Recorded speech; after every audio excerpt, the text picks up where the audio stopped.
Жалал Абад облустук ички иштер башкармалыгы жарандарды кооперативтерге катталууда этият болууга чакырган видеоролик даярдады.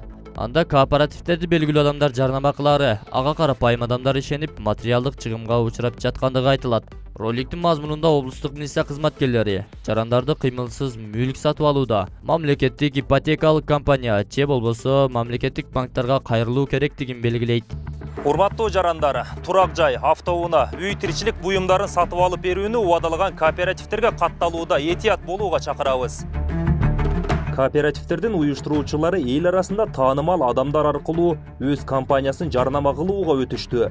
Аларга батир же унаа алып беришкендигин айтып, белгилүү адамдар аны алгандыгын тастыкташып, социалдык тармактарга жүктөшүүдө. Буларды көргөн карапайым адамдар араңдан топтогон акчаларын алып келип, каржы булактарына тапшырып, жыйынтыгында материалдык чыгымга дуушар болууда. Урматтуу жаран, сиз кооперативге катталууда акча каражаты тез арада колго тиерине ишеним артпасаңыз деле болот. Себеби сизге чейин катталган жүздөгөн адамдар бар экендигин, алар тиешелүү каражатты алмайынча сизге кезек жетпей тургандыгын эске алыңыз.